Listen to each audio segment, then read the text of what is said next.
Hello again. I return. All right. So let's see. What was I literally just about to say? Because I got a little bit distracted by my brother in between. We were testing out see if certain things will pick up on my mic, because it's not like I'm set up here to cancel out all sound coming into this room. So okay. So the path block, Daijoji Yorimasa. Okay. So this dude. When I tried to walk him over, what ended up happening was that this army was in the way. Is roughly what happened there. Jesus, my sound got turned way up. Okay, there we go. This army was in the way, so he couldn't actually make it. So he came up to it and stopped. And then it was like, okay, path blocked, okay, whatever. Let's see, art mastered. So heaven and earth, I think I talked about a second ago. Our ninja was detected, not worried about it. And our Naginata were recruited and then moved over here. So we need one more here, and I'll probably put in another bomb thrower and then just replace these bomb throwers with musket men when the time comes. So for now, we'll go with a bomb thrower, musket men. And then, let's see, we currently have 5...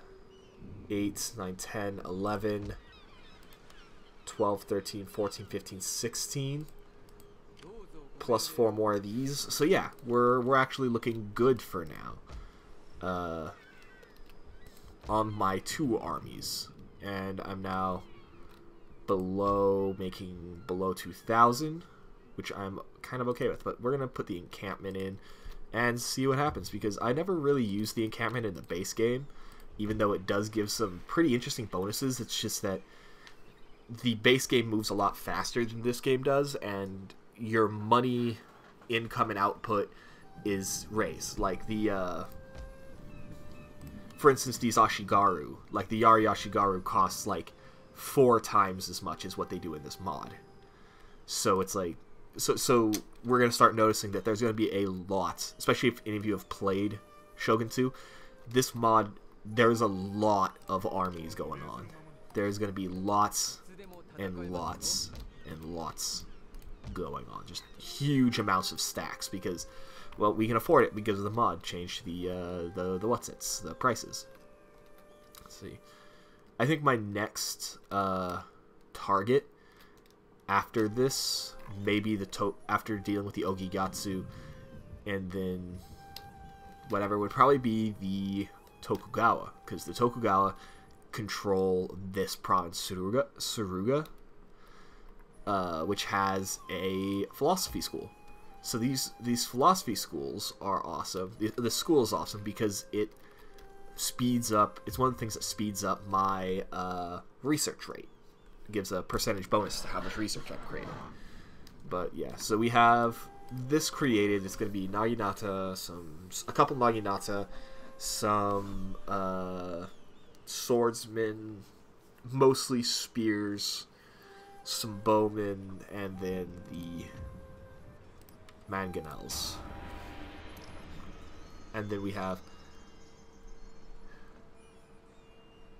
you know what?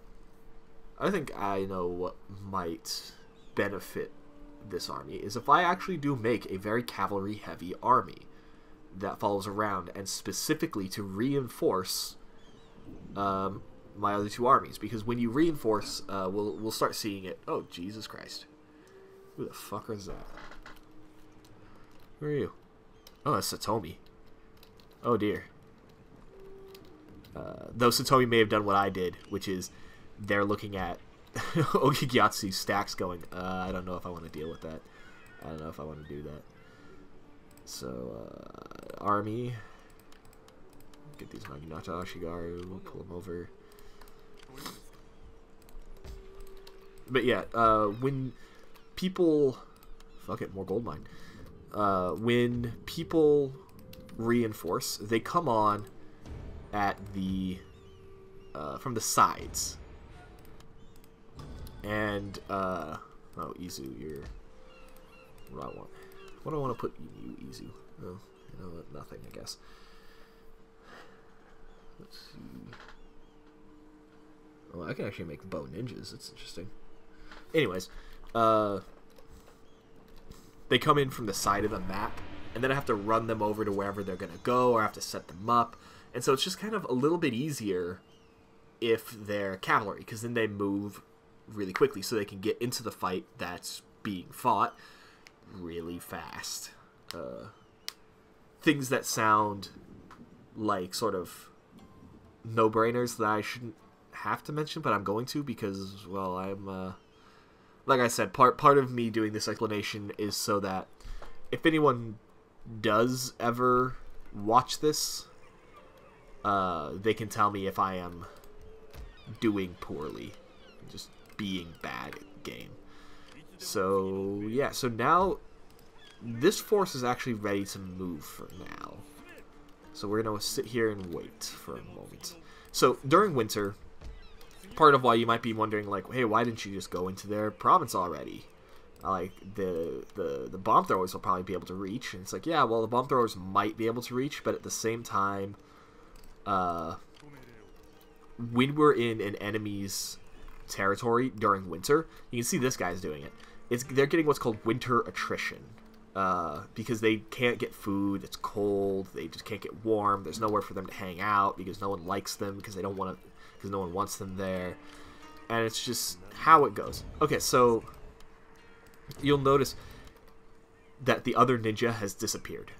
This may be for two reasons. One of two reasons. One, either the ninja has in fact just up and left, or he's still around, we just didn't notice him. Our ninja didn't detect him. Or, well, any character in range of detecting him didn't detect him of ours. However, the Yogigatsu guys, they might actually be able to see that ninja somewhere. For all we know. So let's see. So let's just get up some, do I want to? Let's see. No, I want to get this, post-roasting stations. Get that up. Get that growing and whatnot. So, during winter, and then of course since winter's been extended in this, so it's not just the one turn I'm going to be spending there. It's going to be 4 turns. I would prefer spending as little time as possible in the winter cold and getting that attrition, because, well, you just start losing men, and it's not like your whole unit, like the whole like you notice for the Yari Ashigaru, there's like something like 200 of them in a unit. There's 200 Yari Ashigaru. Mission issue: defeat an army belonging to the fallen clan Ogigatsu. Nice. And they'll give us aggressive ardor plus 2 melee attack. Okay. Enemy ninja detective. See, he probably didn't actually go anywhere. Oh, and the Ogigatsu have fucked up because now their army's gone. So I can just move in, continue the siege.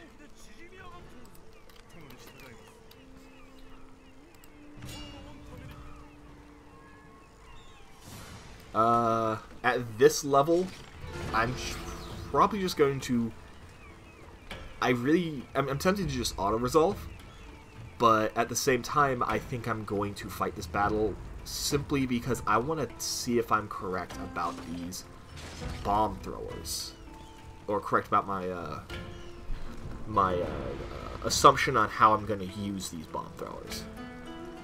Though they have cavalry, so the bomb throwers may not work as well as I think they will against cavalry, because the cavalry is gonna move really quickly. So if the cavalry just flat out charges, it probably won't go very well for me and for these bomb throwers, because as I've mentioned, they're kind of squishy and they have a really short range on those bombs, which is why it's weird for me that they're like a siege unit.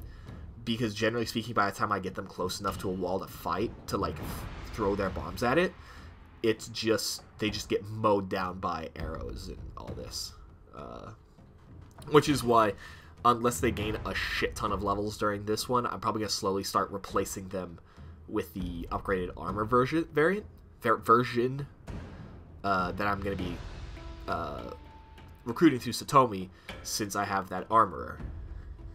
And, yeah, so here we go. The music's gotten really loud again, comparatively, but it looks like I'm still talking, if not over it, then at roughly the same level, at worst. I kind of wish it was a little bit quieter, so I might actually just drop the volume over on this recording stuff a little bit, but at the same time, if I did that, I would, it would be a little bit harder, because then the quiet parts of the game would be almost not hearable. It would just be this part, and I would prefer it. You know what, I'll just talk louder during this portion, just because. So here we go, here's the weather conditions again, and I'm a little bit tempted to just see what other weather conditions I can get. No, it's just dry. So that was our 3 chances. Let's hear the pep talk.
Okay, so we got a little close-up look at our mounted Yari Ashigaru during that little cutscene, and I suddenly realized, like, watching it, how sort of historically inaccurate it is, because we have 80 peasants on horseback with spears, and, like, you know, these 100 and... not the Yari Samurai. Oh, right, I replaced all my Yari Ashigaru with Samurai. But, like, the Yari Samurai makes sense because it's just your lord gave you a spear and said, stand here, point the pointy end that way, right? Like, there was no real training, there was no nothing. But a horse, each of these men, historically speaking, would have owned their own horse. Which is why it's like, no, this is completely inaccurate now that I'm thinking about it, even though it's not going to bother me because, well, gonna be honest, while I love history, historical inaccuracies in a game like this, not something I'm really worrying about. So, yeah. And then here's the Katana Ashigaru, mounted. They're kind of cool guys. I don't know, nothing really beats these bow Ashigaru, the shirtless ones. Yeah, there he is. Ah, there's that cool guy. He's even got a beard and everything. Look at that. Look at that cool motherfucker. Alright, let's see. And then we have our Yari Samurai and our bomb throwers. So you'll notice our bomb throwers are just kind of standing around looking like Ashigaru because they more or less are. They have swords, and you might be thinking, like, why do they have swords? Well, it's so that when they're engaged in melee, they have something to fight with. Just because, you know, it's just not gonna... nothing's gonna happen if they're just... like, they can't just throw bombs in someone's face, because we'll probably find out this time around. We'll probably see this time around how that works out. 2, 3, 4... Didn't I put in a 5th bomb thrower? 2, 3, 4... Oh, no, he's, I'm building him. I don't think I moved him over by the time we decided to fight this fight. But, yeah. So, yeah, so bomb throwers are essentially Ashigaru. Who, for reasons possibly they're just plain suicidal, but for various reasons they've decided that they want to strap a bomb to a rope, swing it around their head, and then throw it. So this red arc, in case, again, much like the clan thing, or the placement for the clans, context clues should sort of be sort of self-explanatory, but this is how far away they fire. This is their range. And then for them, they have this second little bar across here. This is how far away... This is when the enemy hits this line, these guys will stop throwing bombs, because then they'll start, like, blowing themselves up if they do. Well, if they keep throwing bombs, they'll start blowing themselves up.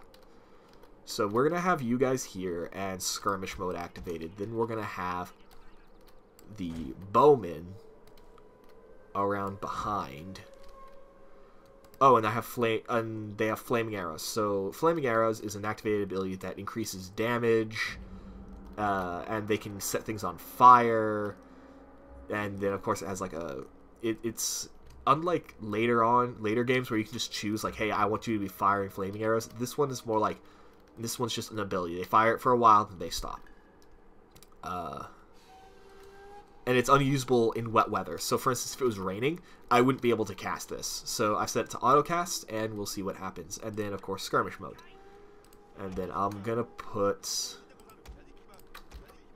one katana and one yari mounted off to one side. And okay, so the other thing I'm gonna do is I'm gonna show you guys how to group things. So you can click this little flag and it groups them. It makes it quick. It's basically just a quick select. So if I just hit one, now I've selected all of them. I don't have to like come down here and go like bah or like do that or whatever. They're just selected. And this is useful for like, for instance, these guys. I'm going to click these guys in groups. So I'm not constantly remembering like, okay, it's the second guy here and the second guy here. They're on this side. It's like, no, they're just there. But I don't want them to be those groups. The other thing you can do to quick select them, or well, quick group them, is you can press Control and then press the number. And then of course I just keep doing this lock formation group or group formation. If I were to like set them up like this, and they'd be like, okay, cool, so you're like this, and then I can move them over here, and it's like moving any sort of multi-unit stack. However, if I hit lock group, now you'll notice I can't adjust it at all. They're just in that shape.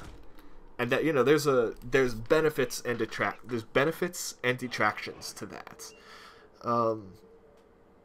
For the way I do this, I tend to just like doing this, and then of course I also tend not to group up the spearmen, because by the time it comes down to me controlling the spearmen, the need to move them in a block like that has left. I don't need to do it. Let's see. Then we'll put these guys back here. And we'll put these guys over here. Let's stick them like this. And then you guys are a group. And you guys are a group. Unform. Because chances are all I'm going to be doing with them is moving them around until they're in a position where they can charge into somebody. These guys aren't hiding. These guys are hiding. So this symbol means they're hidden. So they're over here in this forest, in these trees, hidden. So when the battle starts, the enemy won't be able to see them. Now the main thing I just noticed is that the enemy has this giant fucking hill to set up on. So they're probably going to set up on this hill and then not move. So let's find out, shall we? No, they're advancing. Cool. So part of what I'm going to be using my cavalry for in this go is I'm going to be intercepting their cavalry from running around and trying to run into the side of my bowmen and my bomb throwers. Because they've got cavalry on either side, probably to swoop in along the sides of my formation, and we'll see what happens. These guys I actually want to back up a little bit. Just, okay, so I can set up the regroup position. So the regroup position, because I realized I didn't do it last time. Set it up there. Set it up there. There we go. Now both of them have set up... No, god damn it. Both of them have set up... Fuck me. There we go. Both of them have set up their regroup positions. Charge the light cavalry. Charge the light cavalry. Both of them have set up their regroup positions. Because I mentioned it last time, but I didn't actually do it. Okay, so here you go. So there are the fire arrows firing at the dudes. Uh-oh. Yeah, see, this is the problem. We have, okay, hold on. We had these bomb throwers set up to fire, but then they didn't fire because the cavalry came in much faster than these guys could actually fire. So, but if I move them around, I can probably...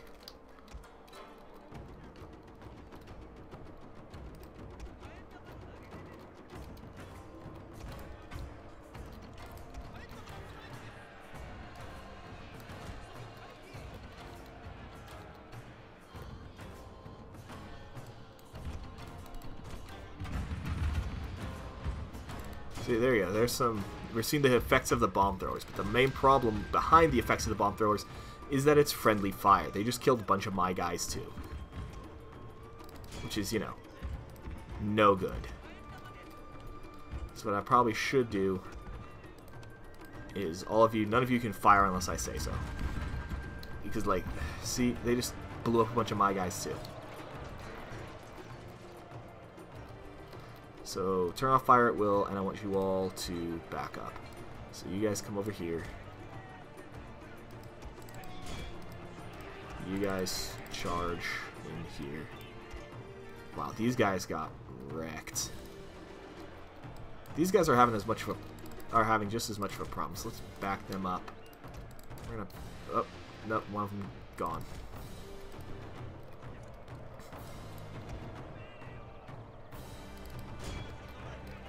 Move in there. My lord, a glorious victory will soon be yours. You guys set up here.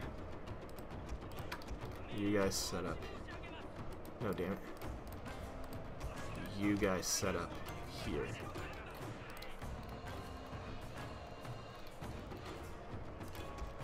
Then you guys run over here.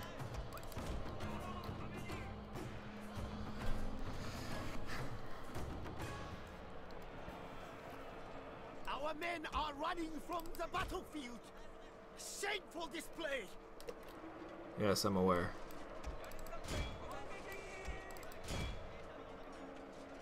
Let's see if my samurai can engage them. Let's just sandwich them.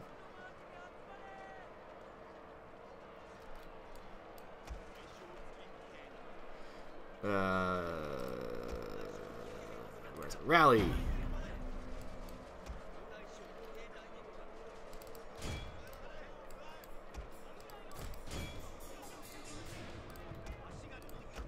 Oh shit, here come the horses.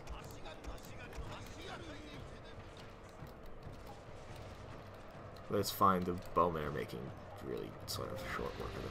So, not as good as I would have hoped. All the cavalry probably have died. Because like I said, I just kind of don't know how to use them. And the fact that I'm just kind of relatively bad at this game. So let's take a little recap of this battle, and then that'll be it for this episode, because like I said, I'm aiming for between 20 and 30 minutes, closer to 20 for these episodes. So I figure that's probably most people's attention span for this sort of thing, because I don't know, it's about my attention span for this sort of thing. Well, not really. I'm probably going to be sitting here for hours playing this in just multiple segments. But we'll find out. And here's the massively loud music. Okay, yeah. So we lost one unit of samurai, all but one unit of cavalry. Let's see. Okay, so I deployed 2,000. They deployed 800. They killed 573 of mine. Or I lost 573. Here we go. Here's that sort of disconnect. And part of where that disconnect comes from is, if you notice, like, this says 8, this says 7, this says 12, this one says 0. This 0, that's the everyone in here was killed. These ones, not everyone was killed, but they went red because there's not enough to keep them around. They're like, the last of these units are like, no, fuck it, we're out, right? So, that's it.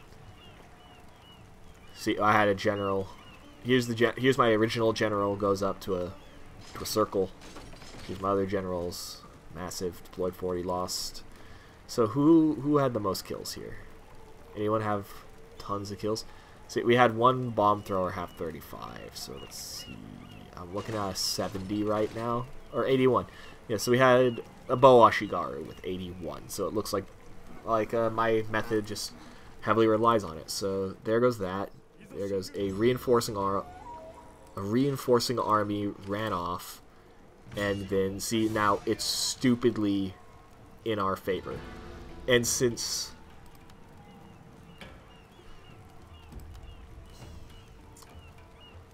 I really kind of want to fight this, but at the same time, I know if I fight this as opposed to auto-resolving it, I'll just lose a lot more dudes. But at the same time, I kind of want to fight it just because I want to see how this mangonel works out. See if it works the way I assume it does. Fuck it, let's fight it on the field. We shouldn't lose too much. Even though the auto-resolve is better than I am. Which is kind of a funny thing to say, because it's like, you know, I see some other people playing Total War games, and it's like, oh, I don't like using the auto-resolve, well, just all my units die, and like I wouldn't have lost that many units in this fight. And it's like, well, sometimes I'm like, nah, if I had fought this fight, I would have lost more units than what was lost due to the auto-resolve. So we'll see how this goes. And oh shit, I forgot I was gonna end the episode. So, you know, I'm just gonna end the episode right here in the load screen, and then just, or actually, you know what, we'll wait for the pep talk, and then after the pep talk, we'll come back and go for it. So yeah, actually, fuck it, I probably have enough time to stop and start a recording real quick. Alright, so I'll see you in the next one.